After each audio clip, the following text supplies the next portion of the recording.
Wisconsin was projected to go 10-2 this season and were the favorites to win the Big Ten West once again. Their rivals like Iowa and Minnesota were expected to have down years, while Purdue, Nebraska, and Northwestern all had first-year coaches leading their programs like the Badgers themselves. With Luke Fickell and Phil Longo coming to town, along with the additions of Tanner Mordecai through the transfer portal, many expected fireworks in Madison this season. Now, the Badgers are sitting at 4-2 and are coming off a back-breaking loss to Iowa, which saw the Hawkeyes pass for 37 yards, led by a Wisconsin former backup.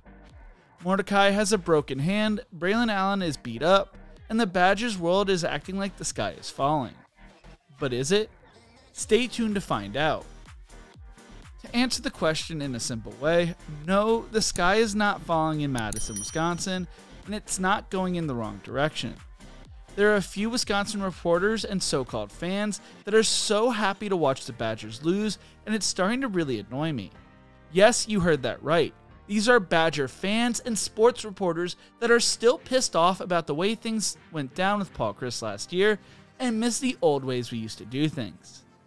I would post some of the people that really bother me here, but I just don't want to give them a platform or clicks.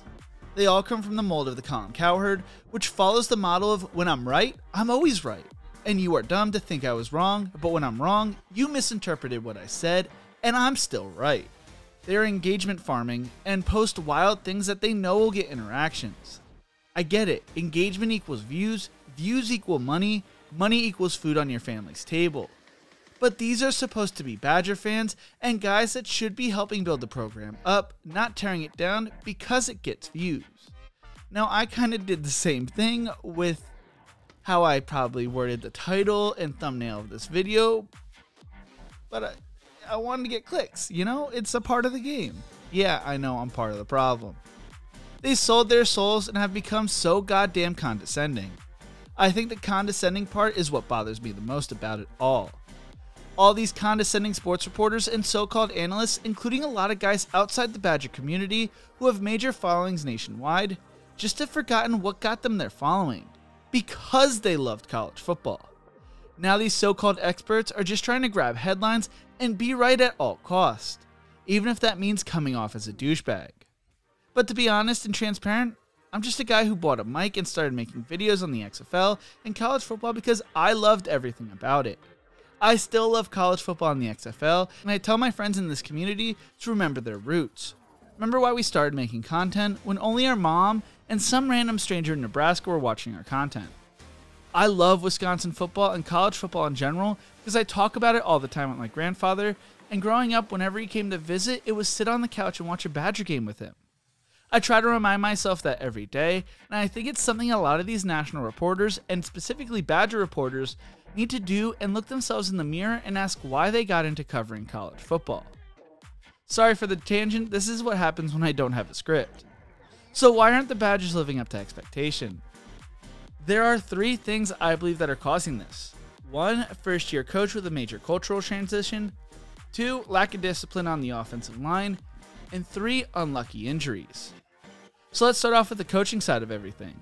While it was sad to see the way things ended for both Paul Chryst and Jim Leonhard, Luke Fickell by far was the right hire and the guy you needed to get if he showed any interest in your program. He was a proven winner, taking Cincinnati to the college football playoffs and earned them an invite to the Big 12 as a group of 5 member. He was able to recruit in the state dominated by Ohio State and could develop players or knew the right guys to hire to develop players like Sauce Gardner and Desmond Ridder. He had a Big Ten background and given the right backing could take a middle-of-the-road Power 5 school to the national limelight. The Badgers proceeded to get 3 major quarterback transfers who were former blue-chip recruits, got a commitment from a 4-star quarterback in the 2024 recruiting class, and were able to keep Braelon Allen from transferring when the talk of the town was he was gone after the season. The guy brought a winning culture in, and as a result, there was not a mass exodus in talent like many expected, but they were going to be changing to a new system under Phil Longo. Longo was a major get for the Badgers after developing Sam Howell and Drake May at North Carolina. He brought in the power run, air raid offense, which was going to take some time to adjust to.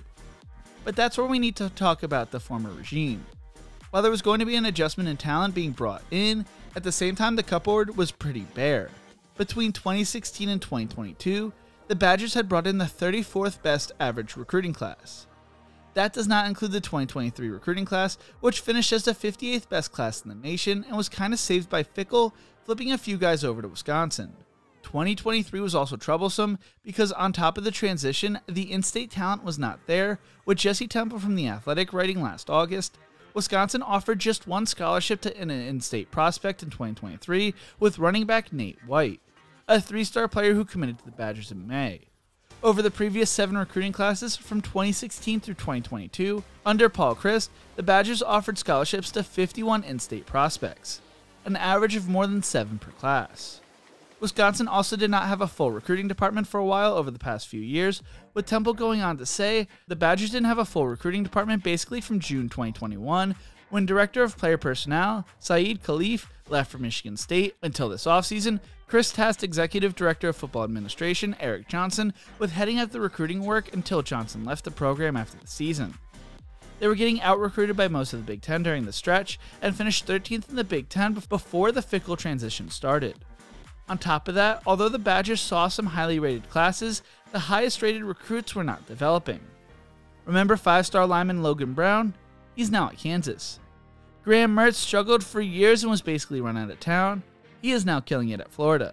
While 4-star running back Jalen Berger was dismissed from the team and transferred to Michigan State. Fickell currently has the 24th best recruiting class, which ranks 6th in the Big Ten ahead of Washington, Iowa, UCLA, and Minnesota, and is on the tails of the likes of USC and Michigan. Now let's talk about the offensive line. Throughout the season, the Badgers' offensive line has struggled with multiple drive-killing false start penalties. This seems to be an undisciplined group, but comes at a time where the offensive line was stagnant for many years for Wisconsin, if we're being honest. Guys like Jonathan Taylor and Braelon Allen have made these offensive lines seem better than advertised over the years, but if we're being honest, it's not been as great as it used to be thought as the years have gone on. It is something that needs to be addressed and fixed. You can't have false start penalties on 3rd and 1.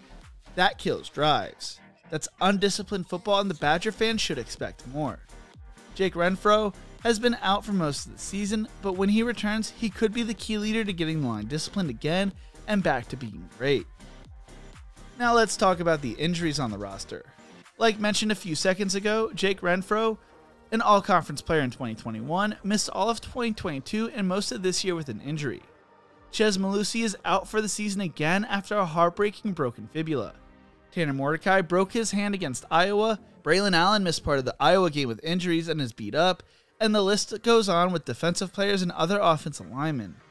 Due to the injuries, redshirt sophomore Jackson Aker was converted from fullback to running back to add depth, and he may be taking over the starting role if Allen is not 100%. Braelon Allen will have to step up if the Badgers want to make a bowl game and keep their chances alive in the Big Ten West. While many Badger fans would have loved to win the Big Ten West this year and fight for a college football playoff spot, that was unrealistic with the transition the Badgers were going to be going through this season. Add all the injuries to key players on top of that, and we are now a young team having a lot of players develop this season, which could be a good thing in the long run. I love the Wisconsin Badgers, and even if they break my heart, I'm still going to root for them every week. So Badger reporters and fans, stop being angry about the way things went down last year and rooting for the demise of the Badger program, because I'm holding receipts. And I want to see Badger fans come around this team and root for them and somehow bring them to get a major upset against Ohio State, although I know that's unrealistic. But what do you think? Can Luke Fickell turn the Wisconsin football program around? Let me know in the comment section below. If you enjoyed this video, make sure to check out one of my other videos YouTube thinks you will love right here. Don't forget to leave a like and subscribe for more college football content. Thank you so much for watching, and as always, remember to embrace the grind.